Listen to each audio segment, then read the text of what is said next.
Good morning, one and all. We are at Shangri-La and we are wrapping up the details, but there's something that I've been meaning to talk to you about and I just haven't gotten around to it here, and it's the spark.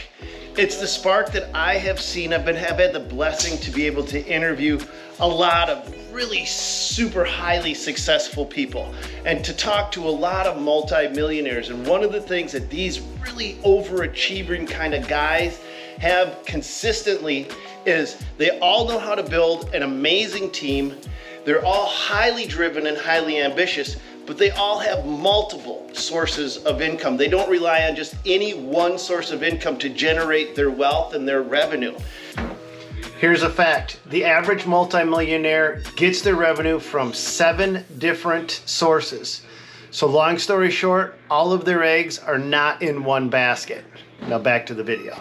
And these aren't guys that sit up at the top of towers and offices and wearing suits and ties and making decisions and you never get to see them. These are guys that get up, put their pants on every single day and go to work. But the difference is they love what they do. And you can tell. It's the passion that drives them. It's the passion that wakes them up early in the morning, that gets them going. So ingrained into who they are, it's difficult to go to sleep at night. I've learned long ago that if I am not completely, utterly passionate about what I'm doing, don't do it. Just don't do it. Now I'm saying this to anybody out there. You can feel when you're on the right path. You get so excited about the idea that you have that you don't want to go to bed at night, and you wake up long before your alarm clock goes off because you are ready to go. And you may have people that come against you and they don't support you and oh, it's not a good idea. But you are so tunnel visioned at this point that you don't care what people say. It's almost like there's nothing else happening in the world, but you know where you gotta go. The fire burns inside of you when you have that idea and you know that it's going to come to life. But if you don't feel that, don't do it. That's a huge indicator. I don't do anything if it doesn't absolutely wake me up and make me excited. I don't trust social media. I don't trust the government. I need to be able to generate my wealth independently, anything of social media or outside of government. I cannot afford to have social media or government influencing, impacting, or changing the way that I make my living. And that is 2 very likely things that can happen. What I'm saying is your future is in your hands. You don't necessarily have to go out and get a great paying job to make a living, but maybe you are one of those guys where being that cog that fits into the wheel is the best possible thing for you. And if that's you, perfect, absolutely go for it. But here's the difference. What I'm telling you to do is to put your future in your hands. And there is a very consistent thing that I see all of these highly successful people, these multimillionaires, people that own companies that are $50+ million, they all do one thing consistently. I've had the blessing to go behind the scenes and spend days on end, like living inside of the businesses, like legitimately I've stayed inside of the businesses and I've got to see how they entirely operate, and they all have one thing in common. All of these companies have one thing in common. They put people first. Then they put processes second and products last. People, processes, products. They all build amazing teams. Some of the absolute best teams that you could ever see. And how they do this is they create an environment that fosters the absolute best in their people, that allows their people to grow, that allows their people to come in maybe without all of the skills they need to absolutely dominate that role, but to grow into those positions. And they look for ways to optimize and create the best environment to create the best for their people and their team. People's, processes, then products. But the spark, we got off track. We got to talk about the spark. All of these guys had that spark. And if you don't have the spark, don't pursue it because it'll never come to fruition. When you actually can feel it inside of your gut and you know what you're doing, may not be what everybody else is telling you, oh, that's a smart move. You probably aren't going to get that. You're probably not going to get people telling you a smart move. They may encourage you, they may believe in you or tell you, hey, you know what, pursue your dreams. but it doesn't mean that they're going to actually help you in any way, shape, or form. Don't confuse encouragement for assistance, but also be grateful if you can get encouragement, because that's a huge first step.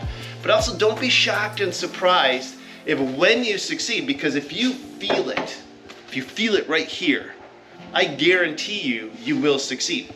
I can guarantee you. You may fail a few 4 or 5, that's perfectly fine.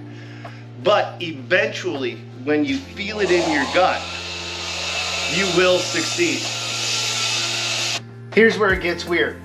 At first, you may notice that people are supporting you, and that's great, because you are on the same plane as them and you're trying something and it's no risk to them. No risk, no reward. And that's the way life is. The greater the risk, the greater the potential reward. And at first, you're even with them. But once you start to succeed, you're gonna start climbing that mountain, and they have taken no risk. They have gained no reward. And what happens is, as you're going up, they're staying flatlined. And that little green-eyed monster kicks in and starts to do their thing. And at first it's gonna be like, oh, maybe you shouldn't do it, and oh, that's dumb. And then pretty soon you may notice that your greatest fans become your greatest detractors. But don't let that stop you. Make that fuel for your fire, because the best revenge you can have in life is success.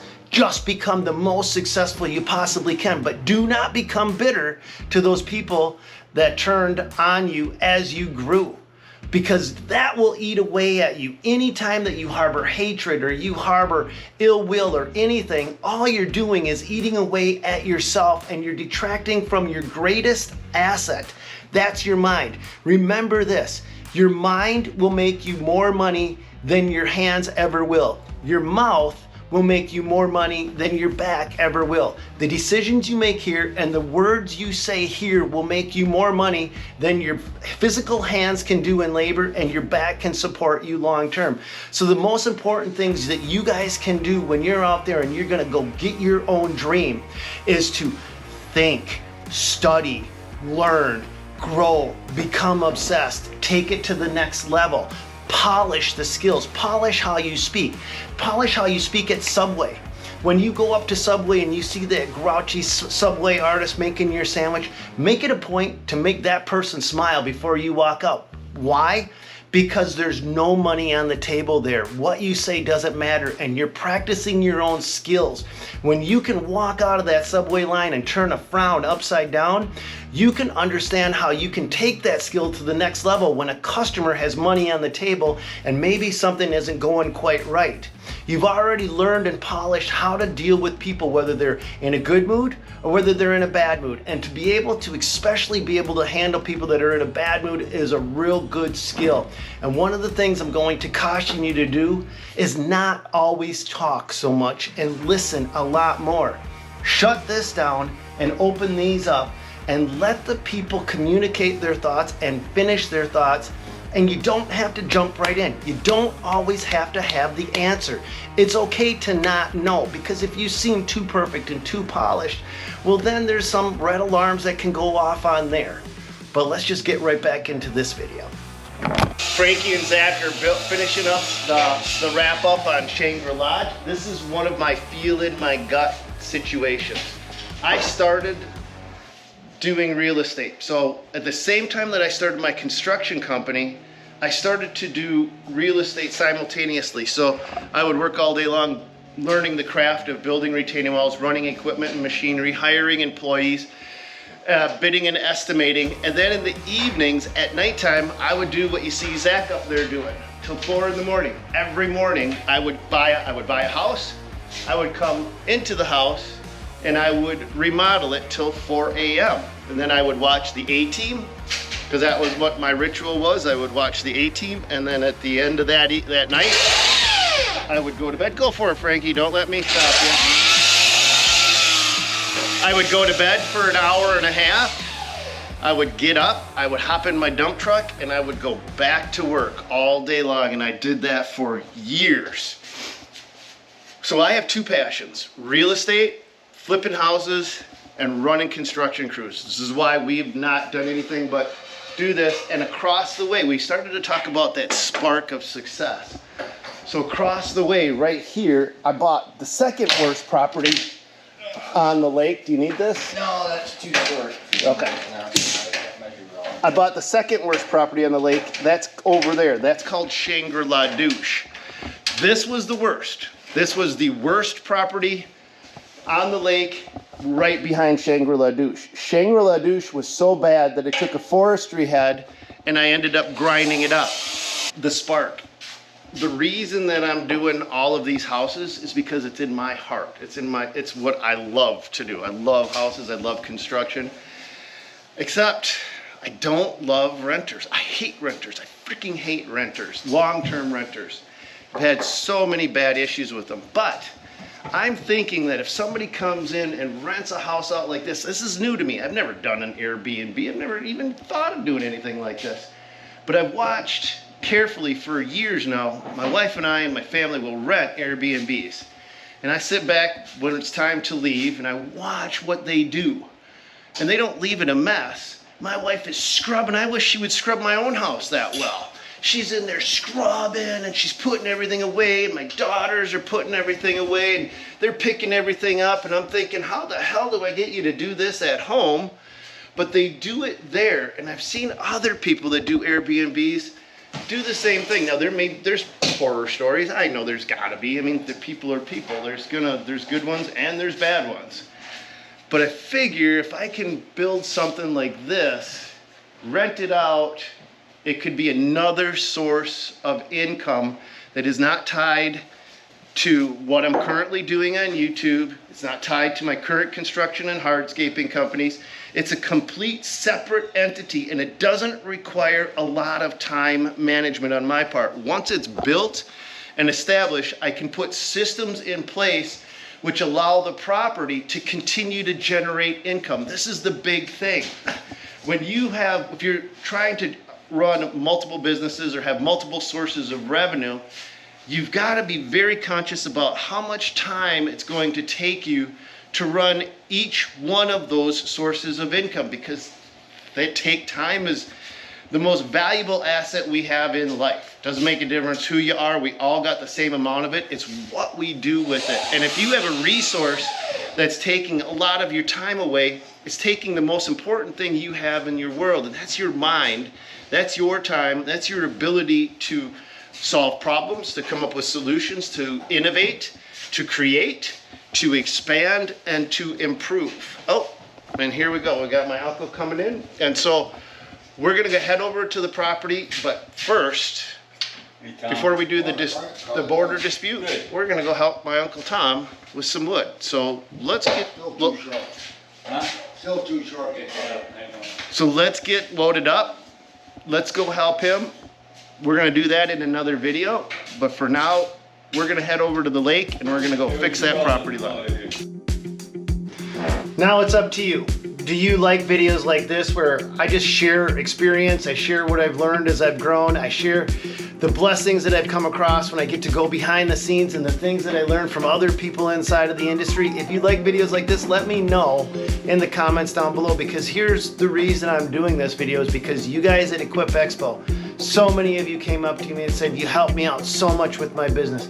You helped me with bidding, you helped me with estimating, you helped me learn how to set paver patios, you helped me understand retaining walls. I use your videos to train my employees.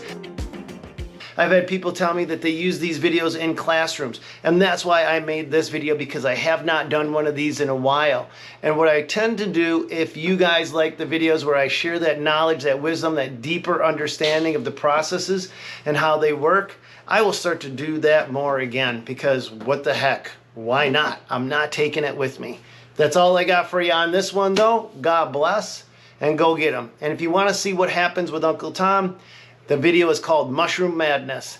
And I was supposed to go across the lake and start building the road, and I was going to do a video on how to price out building a road and how to price out options like that, but I got kind of sucked into helping him haul firewood for the day, because what the heck, that's what life is about.